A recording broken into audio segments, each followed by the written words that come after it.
talk about 34 symptoms in Grown Woman Talk.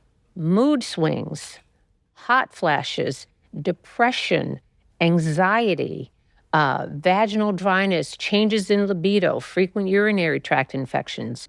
There's a lot of overlap between things that young women can experience and things that perimenopausal women experience. But I think so you could take a look at it and say, how much of this is due to the situation? And how much am I sitting here and I'm depressed or I'm having these issues when there's no apparent reason? It should at least raise a flag for you. But for younger women, you really, before you jump to just this might be perimenopausal, I think you should look at things like there are other things such as what's called PMDD, which is premenstrual dysfunction, which is basically PMS. And that's not, so young women can have all those symptoms, but they only happen. But it does mean your hormones are fluctuating. But that is the natural fall in your hormones that happens with a normal menstrual cycle that happens. But if you say, is this consistently happening the week before my period? Yes or no? Then that's probably more likely to be PMDD. There are other situations, what's called polycystic ovarian syndrome, which is PCOS, where women can start to have, again, irregular periods that, that you can have periods twice a year and you think, oh my God, am I going through menopause? Well, these are things that can be easily ruled out. So as younger women, yes, can you have some of those symptoms? Is it an overlap? But I think one of the things that young women tend to show up with sometimes, and that is infertility. That's the thing about perimenopause and this menopausal transition. And again, as I said, you don't know when your ovaries are going to expire. Every person has a different end date on that. And sometimes it's the delay in getting pregnant that is the first sign that things something is going wrong. Things are something's changing. Off. Yeah. Yes. Not wrong, but off. Yes. Off. Thank you so much. Did that help? Yes. Okay. Thank you so much. Thank you so much. Fallon is 35, and I hear you actually had an aha moment during that ABC special, Fallon. Hello? Hi. Yes, I did. You may even catch me crying somewhere in the audience. Yes. My aha moment was that I finally found some understanding and a new sense of sympathy for my mother and what she went through going, through menopause. Because we didn't really talk about it. We just saw her getting hot and the air conditioner is always at 68 and we don't understand why. Or she's, having moments that she's just angry. I'm like, well, we didn't do anything. Or, and just I could see the changes, but we didn't understand what that was. And so, there was moments that I was in the audience and coming to tears because I wanted to hug her. To say, I get it now. What? I get it now. And she's talking about a special that I did recently with ABC. It was called The Menopause Revolution, and you can now find it on Hulu. So I'm glad you had that aha moment. Do you have a question? Yeah. So my question is, being a 35-year-old woman, I have been experiencing a lot of the premenopausal symptoms, but I've also been diagnosed with endometriosis at the age of 21. And I wanted to know, having endometriosis, will that affect the symptoms that I have in my premenopausal development?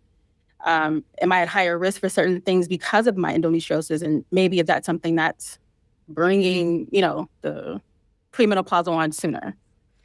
Before you answer that, can you tell our audience what endometriosis is? Yes. Endometriosis can be a very debilitating condition for women where normally the endometrial tissue or the tissue that lines your uterus, that is what gets stimulated every month, and then you slough it if you don't get pregnant. That's what your period really comes from, the stimulation and actually elimination of that tissue. Well, that works fine if that tissue is in the lining of your uterus. It has a way out. But if that tissue is on your ovaries or it's on your bowel or it's in other places that has no exit, then that can be very painful because the same process, it gets stimulated every month with your cycle, but it has nowhere to go. Got it. So it can be on your bladder, your bowel, and it causes pain.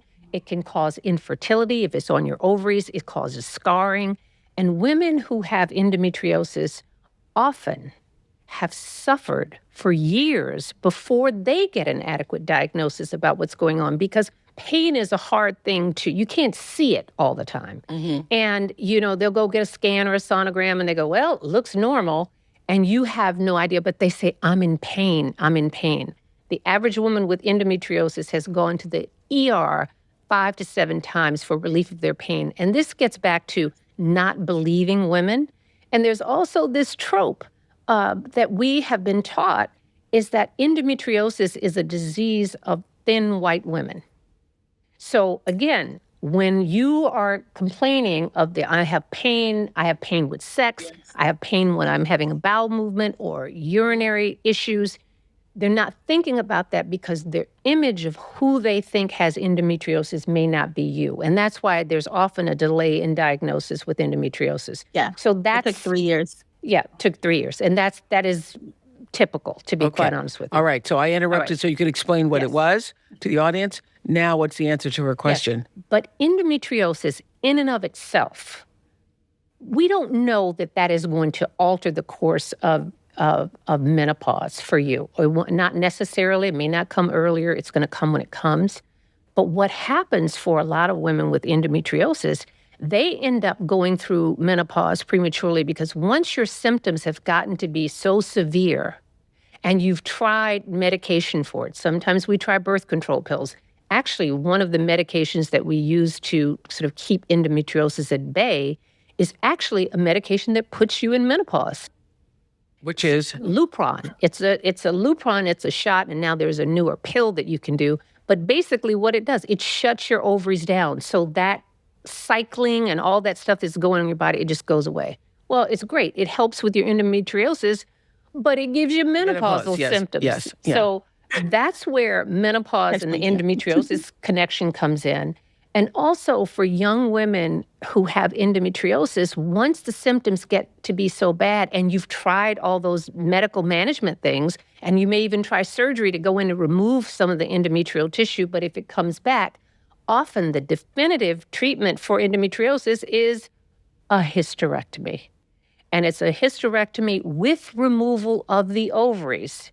Which means now you're going into menopause. Now you're in menopause forever. So that's sort of the endometriosis, menopause connection. Either some of the medications that you're on will throw you in menopause temporarily, and or if that's not working, then you're having a surgical menopause. And this can happen, again, for young women. They may be in their 30s and 40s, and that's devastating from a lot of different standpoints. Yeah. Childbearing. Yes. And just symptom relief. But the one thing I want you to understand is because once you get to menopause, if that is the route that ultimately you're on and it ends up with the hysterectomy, you can be treated with menopausal hormone therapy.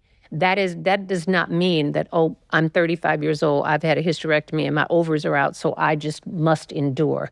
No, you can be treated with menopausal hormone therapy. Did I answer your question? It does. Thank you so much. Thank you so much. Having that information helps so much. Thank you. Thank you, Fallon.